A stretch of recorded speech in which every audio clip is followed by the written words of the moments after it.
There are 32 NFL teams, sure, but how many are there really? I'm talking teams that actually have a chance to contend for the playoffs and win the whole damn thing. Just 14 will make the postseason, the other 18 will fall into the background and hope they find their way into the spotlight next year. We're only 4 weeks into the season, but I think we can start making smart guesses on who some of those disappointed clubs will be. In this video, we'll call out 7 teams to cross off from playoff contention early. Let's first talk about the Jaguars. It's been the season from hell for Jacksonville. Coming into the year, many saw them as competing for their division and a wild card spot. And while 3 of their 4 losses have been by a combined 12 points, the Jags have looked much more house cat than predator. Watching the Jaguars on offense, it feels like there's a killer instinct missing. They've scored on just 27.9% of their possessions, good for 30th in the league. On defense, this flips, where teams have scored on 50% of their drives, which is 5th worst in the league.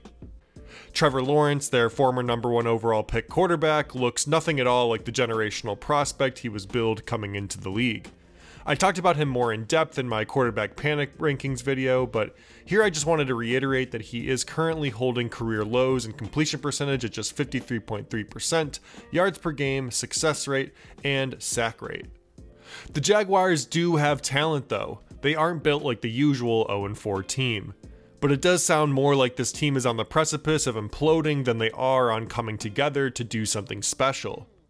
After the close loss to the Texans in Week 4, head coach Doug Peterson said this after being asked if he'd take play calling duties from Press Taylor. For what? I thought he called a great game. We as coaches, we can't go out there and make the plays, right? It's a two-way street. So, you know, you guys can sit here and point the finger all you want, and that's fine. Point it right at me. I can take it. Okay? I can take it. So, whatever you want to ask me, say, whatever, write, go ahead. Obviously, Peterson has a right to be frustrated after the loss, but the comments perked my ears up, especially for a coach that many have been questioning throughout the year. The vibes? Not chill. Only one team has rallied to make the postseason after going 0-4, the 1992 San Diego Chargers. They finished the year going 11-1 and losing in the divisional round. No doubt, a lot of these legacy odds around team record and postseason success will get better as we get more years with the 17-game season and new playoff bracket, but the point still stands. The Jaguars have dug themselves a near impossibly deep hole to crawl out of, and I wouldn't put my money on them getting out of it. Next, let's talk about the Patriots. After a surprise win over the Cincinnati Bengals to open the season, it turns out New England is exactly who we thought they were. The offense ranks 31st in points scored and 32nd in yards gained. Almost everything is underneath, with Jacoby Brissett going to guys like Hunter Henry and Demario Douglas. He ranks 3rd overall in percentage of attempts 0 to 9+ yards at 53.5% of his throws coming at this depth. And with such an anemic offense, you might think it's time for the 1-3 Pats to go with 3rd overall pick Drake May. See if the young quarterback can jumpstart this unit and get some experience at the same time. But according to head coach Jared Mayo, Brissett is 100% the starter. The Athletic's Chad Graff referenced how this decision is likely an admission by Mayo that, as currently constructed, this team isn't an environment for May to grow in. An already shaky offensive line has quickly been decimated by injuries to 5 different guys. They let pressure through constantly, and Brissett is first in the rate of his dropbacks, where he experiences pressure at 47.2%. Watch a Pats game and you'll see him take more than one hit that leaves him lying on the ground for an extra moment. And while Ramondre Stevenson and Antonio Gibson have tried to remain productive, the New England line grades out as the 29th best run blocking team via PFF. Graff has predicted that we likely won't see May until at least mid-October, if not November. But more alarming than an offense stuck in mud behind a bad line, may be that this defense took a major step back this year. Again, injuries play a role here, but this is a group that ranks 26th in defensive EPA compared to 11th in 2023. This was supposed to be their strength, but their offense is actually the better ranked unit EPA-wise. Obviously, this Pats team wasn't expected to do much this year. This was always a recalibration season to get the team ready for May's takeover sooner or later, but right now it's looking like that'll be later. In a division with the Buffalo Bills and clawing New York Jets, I think it's safe to cross them off from playoff contention and tune back in when May gets going. Alright, let's talk about the Browns. In what should be the easier part of their schedule, the Cleveland Browns have been outgained in every game and have yet to score more than 20 points. This is the most expensive offense in the NFL. Like the Patriots, the Cleveland line has been forced to play musical chairs and it hasn't been pretty. Watson is to blame for some of his sacks for sure, but to lead the league with 19 and be pressured on 43.2% of his dropbacks means this is absolutely a joint effort. And Cleveland's usually solid rushing attack ranks 26th in yards and 17th in yards per attempt this season. Of course, Nick Chubb hasn't been out there all year. He's slated to re-enter practice this week and could be activated as early as Sunday. The Cleveland Browns website also referenced that starting center Eric Posick was day-to-day, while left tackle Jedrick Wills and right tackle Jack Conklin would be re-evaluated later in the week. There's a version of this team where they get healthy, Chubb returns to his old self, the defense keeps limiting opponents to less than 21 points, and they start winning some games. There's suddenly less pressure on Watson, literally and figuratively, and the defense gets more opportunities to pass rush and highlight Myles Garrett. But I wouldn't bet on that happening. This is a group that just feels snake-bitten. This past week against the Raiders might have been Watson's second best game as a Brown besides the vaunted performance against the Ravens that seemingly raised his stock so much this offseason. This loss wasn't on him. It was mistakes by leaders like Amari Cooper and second stringers like center Nick Harris that sunk them. I've given a lot of attention to the offense, but I'm not so sure this defense is all it's cracked up to be either. Against the Cowboys, the one team they played with a decent offense, they got lit up for 33 as Dallas took their foot off the gas later in the game. Otherwise, it's been low point totals from the likes of the Jags, Giants, and Raiders, but all three have put up solid yardage. Just take note that this group fell from 1st in defensive EPA last year to 11th this season.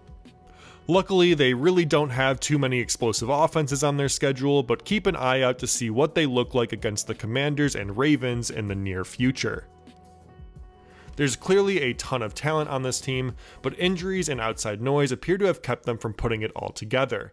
They may improve as a team later in the year, but don't forget, they're 1-3 in a tough AFC North division with the Ravens, Steelers, and Bengals. They've forced themselves into clawing their way back up among this group, and I just don't see that happening. Next up, the Titans. Had Tennessee not won on Monday night, they're on here, no questions asked. 0-4 makes the margin of error razor thin, even for the most reliable teams, and then add in the fact that the Titans lead the league with 9 turnovers in 4 games, and it becomes pretty much impossible. And yet, they got the win over the undermanned Miami Dolphins, and it gave me just a slight pause. Of course, it was mostly behind a good rushing attack and defense, and just a little because of Mason Rudolph's mediocre but better than Will Levis relief performance, but there's been something about this team for me. Is there a quarterback controversy in Tennessee? No, probably not. But whoever they put back there after their Week 5 bye needs to operate this unit more efficiently and protect the ball if they want any shot to remain competitive this season. According to head coach Brian Callahan, they're going to keep tossing Levis out there, but things can change quickly, especially for first-year head coaches who want to make good impressions. 100%. Yeah, Will's healthy. He's our quarterback. It was not a decision based on anything other than his health and protecting him, particularly with the bye week and the shoulder that didn't feel great. I didn't want to put him back out there, and I knew I was going to run the ball quite a bit. So that was really what it factored. But he's our starter when he's healthy, and we're ready to roll with him. The biggest reason I was slightly hesitant to add them to this video is because their defense has been solid by the numbers. They've given up the least amount of yards in the league through 4 games, but they rank 14th in defensive EPA. Either way, I contend that they were only truly beaten in one of their 3 losses. They outgained both the Bears and Jets and came up short after a few catastrophic plays sunk their chances. I also think it's fair to mention they play in what's turning out to be a fairly weak division outside of the Houston Texans. I don't think it'd be crazy to see them go 3-1 against the Colts and Jaguars, pencil in a W against the Patriots in Week 9, but then it all starts to dry up pretty quickly. There just aren't many teams I trust them against, and unfortunately, I don't think 5-7 wins will get you into the playoffs. Plus, if this defense isn't actually for real, the Titans could be in for a long year. Maybe Levis starts to show something later in the season, but I don't know. To be honest, my hope in him is fading fast. Now let's talk about the Panthers. Don't let the fact Carolina looks like an actual football team with Andy Dalton instead of Bryce Young distract you from the fact they're still not a playoff-bound squad. But yes, the difference between the two is absolutely staggering. In 2 games apiece, Dalton has completed 65.4% of his passes for 539 yards, 5 touchdowns, and 1 interception, compared to Young's 55.4% for 245, 0 touchdowns, and 3 picks. Even so, this is a team that's just excited to finally be competitive. A 24-34 loss to the Cincinnati Bengals this past Sunday almost felt like a win just because they actually stayed in the game after going down 31-14, when all too often we've seen the Panthers turn that score into 52-17. Team stats are hard to go off for Carolina just because of how detrimental Young's play was to the entire operation, and I don't think their defense is nearly as bad as the yardage allowed and scoring differentials showed early. But it's indisputable that this group has been ravaged by injuries to defensive end Derek Brown, tackle Shai Tuttle, safety Jordan Fuller, and now linebacker Shaq Thompson, who is set to miss the rest of the season with a torn Achilles. The one major thing Carolina does have going for them is that they have the 29th rated strength of schedule. They should absolutely win more than 2 games this season, which isn't much, but by God, at least it's progress. If this offense is just starting to find its groove, and Dave Canales doesn't actually plan to put Bryce Young back in, and if this defense can find its footing after all the injuries, there's a chance Carolina surges into a nice story towards the end of the year. But those are big asks, and right now, they're starting off too depleted and too far behind to have any real shot at salvaging a postseason bid. So the Dolphins.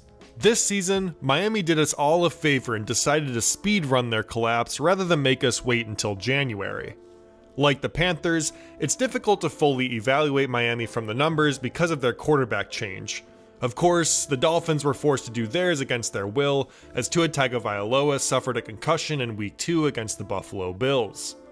Although it's probably reductionist to say Miami's season starts and ends with Tua's health, after seeing a cocktail of Skylar Thompson, Tim Boyle, and Tyler Huntley try to take the reins, it really does feel like it may just be that simple.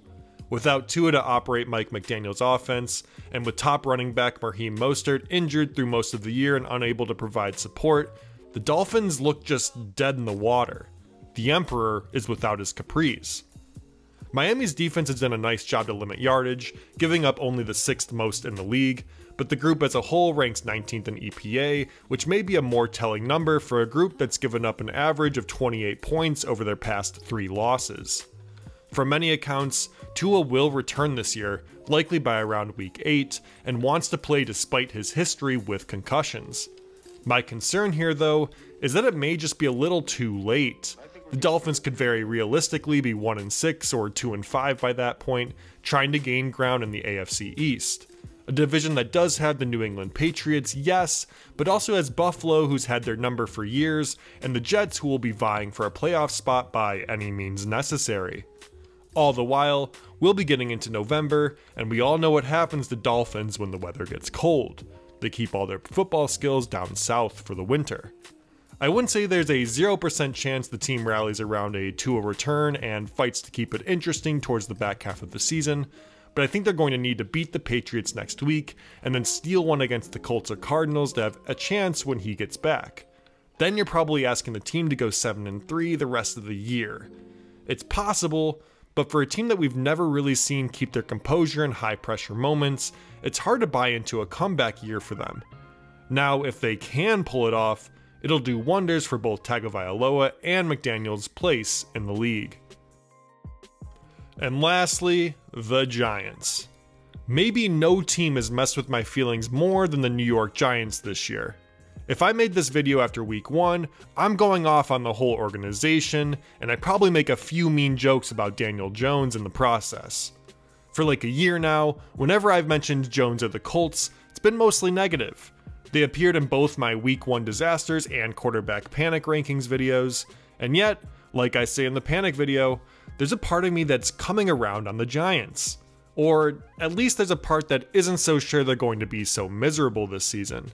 Jones has been better. He's been limiting negative plays and moving the offense down the field, including 5 straight scoring drives against the Cowboys this past Thursday night. Now, they were all field goals, which was part of why they lost, but still, just that tidbit would seem like an impossible fantasy just a few weeks ago. And their defense has been solid, even without much noise yet from a guy like Brian Burns, who they brought in this offseason.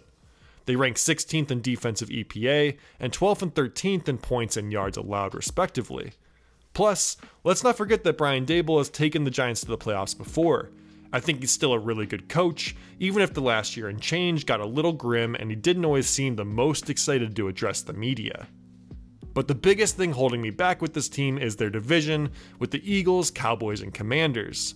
No doubt, the Eagles and Cowboys could collapse at any moment, and Washington's newfound power could very well just be a flash in the pan considering their awful defense, but I think it's fair to say the Giants are clearly the weakest team of the 4, knowing what we know now. Making this Giants section mostly positive is probably just projection on my part. I'd been mostly ready for them to be bad, and week 1 confirmed everything I thought. But as a little more of the season has unfolded, I found them harder and harder to pin down. Don't get me wrong, I don't think they're making the playoffs, but is there also a little part of me that thinks the football gods will play a joke on me for being so sure of how bad they were going to be? Of course. And before I end the video, there were a few other teams I thought about adding, but ultimately decided against a full inclusion, but I'm going to mention them here now. First up is the Raiders. At 2-2, you really can't count out Las Vegas, but you also can't really tell what they are. They had a crazy come-from-behind victory to shock the Ravens, but then they also got throttled by Andy Dalton's 2024 debut for the Panthers. They ranked 26th in offensive EPA and 21st in defensive, and they suffered some big injuries on the defensive side, like to Max Crosby, and the organization as a whole has been a bit messy throughout the season. Whether it was head coach Antonio Pierce hinting that he may replace his starting quarterback, or wide receiver Devontae Adams requesting a trade, it's always eventful in Vegas. They're a group I don't have much faith in, but I'm not quite ready to pull the trigger on. Next is the Broncos, who are also 2-2 and in the same division as the Raiders, but have a different outlook. Their defense, which received little fanfare this offseason, has been fantastic, ranking 2nd and 3rd in yardage and points allowed respectively.